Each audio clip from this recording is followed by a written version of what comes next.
ശങ്കറിന് എന്താണ് പറ്റിയത്? തകർന്ന് തരിപ്പണമാകുന്ന ശങ്കർ മാജിക്. തുടർച്ചയായി നിർമ്മാതാക്കൾക്ക് കോടികളുടെ നഷ്ടമാണ് വരുത്തിവെക്കുന്നത്. നമുക്ക് അതിനെക്കുറിച്ച് കൂടുതലായിട്ട് അറിയാം. തെന്നിന്ത്യയിലെ ഏറ്റവും പ്രോമിസിംഗ് ആയിട്ടുള്ള സംവിധായകൻ ആയിരുന്നു ശങ്കർ. എന്നാൽ അടുത്തിടെയായി സിനിമ എടുക്കാൻ തന്നെ ശങ്കർ മറന്നുപോയോ എന്ന് ചിന്തിപ്പിക്കും വിധമാണ് അദ്ദേഹത്തിൻ്റെ ഓരോ പ്രവൃത്തികളും കാണുമ്പോൾ നമുക്ക് തോന്നുന്നത്. വിജയ ചിത്രമായ എന്തിരൻ്റെ രണ്ടാം ഭാഗം എന്തിരൻ 2.5 മുതലാണ് ശങ്കർ അദ്ദേഹത്തിൻ്റെ കരിയറിലെ തകർച്ചയിലേക്ക് നീങ്ങുന്നത്. ഇതുവഴി 4ഓളം സിനിമകളുടെ സംവിധായകർക്കാണ് കോടികൾ നഷ്ടമുണ്ടായതെന്ന് കണക്കുകൾ സൂചിപ്പിക്കുന്നത്. ജെന്റിൽമാൻ 1993 വന്ന ചിത്രം. ഈ ചിത്രത്തിലൂടെയാണ് ശങ്കർ തൻ്റെ സംവിധാന ജീവിതം ആരംഭിക്കുന്നത്. ഒരു സാമൂഹിക സന്ദേശമുള്ള ഒരു വാണിജ്യ ഹിറ്റ് അദ്ദേഹത്തെ തമിഴിൽ വളരെയധികം ശ്രദ്ധേയനാക്കി. തുടർന്ന് പുറത്തിറങ്ങിയ കാതല, അത് 94, തുടർന്ന് 96 വന്ന ഇന്ത്യൻ, അതുകൂടാതെ 99 വന്ന മുതൽവൻ തുടങ്ങിയവയിലൂടെ മികച്ച വിജയങ്ങൾ അദ്ദേഹം നേടുകയുണ്ടായി. ഇന്ത്യൻ ചിത്രത്തിന് 3 ദേശീയ അവാർഡുകൾ ലഭിക്കുകയും ശങ്കറിൻ്റെ കാഴ്ചപ്പാടുകൾ ആഗോളതലത്തിൽ അംഗീകരിക്കപ്പെടുകയും ചെയ്തു. കൂടാതെ 2000 ശിവജി, 2007 ദ ബോസ്, 2010 എന്തിരൻ പോലുള്ള ചിത്രങ്ങൾ നിർമ്മിച്ച് ബോക്സ് ഓഫീസ് റെക്കോർഡുകൾ തകർത്ത ശങ്കറിനെ എന്നാൽ 2018 പുറത്തിറങ്ങിയ നഷ്ടങ്ങൾ മാത്രം നൽകിയ ഇന്ത്യൻ 2 നിർമ്മാണം ആരംഭിച്ചപ്പോൾ തന്നെ നിരവധി വെല്ലുവിളികൾ ഉണ്ടായിരുന്നു. 2020 സെറ്റിൽ വെച്ച് നടന്ന ക്രെയിൻ അപകടത്തിൽ 3 ജീവനക്കാർ മരിച്ച സംഭവം വലിയ വിവാദങ്ങൾക്ക് വഴിവെച്ചിരുന്നു.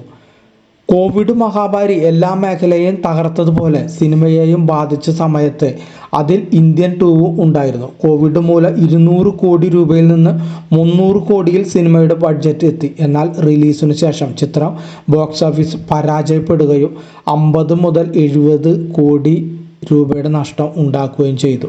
ഇന്ത്യൻ 2 നിർമ്മിച്ച ലൈക്ക പ്രൊഡക്ഷൻസ് ഈ സിനിമകളിൽ നിന്ന് പ്രതീക്ഷിച്ച ലാഭം നേടാൻ കഴിയാത്തതോടെ വലിയ ആശങ്കയിലാക്കി.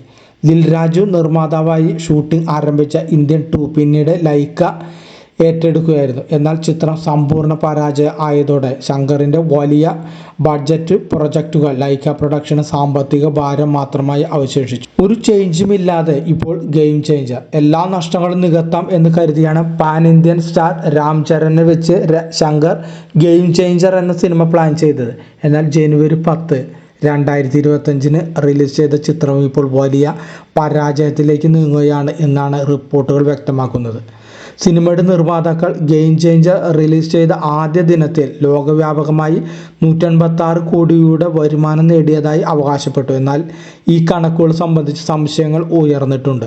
പ്രാദേശിക വിപണികളിൽ, പ്രത്യേകിച്ച് ഇന്ത്യയിൽ സിനിമയുടെ കളക്ഷൻ പ്രതീക്ഷിച്ചതിനേക്കാൾ കുറവായിരുന്നു.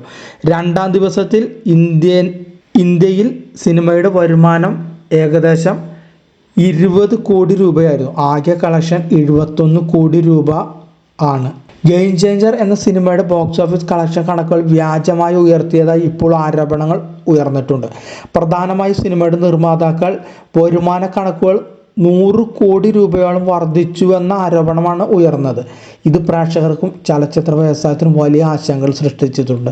സിനിമയുടെ നിർമ്മാണ ചെലവ് വളരെ ഉയർന്നതും ബോക്സ് ഓഫീസിൽ പ്രതീക്ഷിച്ച വരുമാനം നേടാൻ പരാജയപ്പെട്ടതും മൂലം ഗെയിം ചേഞ്ചർ സാമ്പത്തികമായി നിർമ്മാതാക്കൾക്ക് നഷ്ടം വരുത്തിയതായി റിപ്പോർട്ടുകൾ സൂചിപ്പിക്കുന്നു. പ്രത്യേകിച്ച് അമേരിക്കൻ വിപണിയിൽ സിനിമ വലിയ തോതിൽ പരാജയപ്പെട്ടതായി ചില റിപ്പോർട്ടുകൾ പറയുന്നു.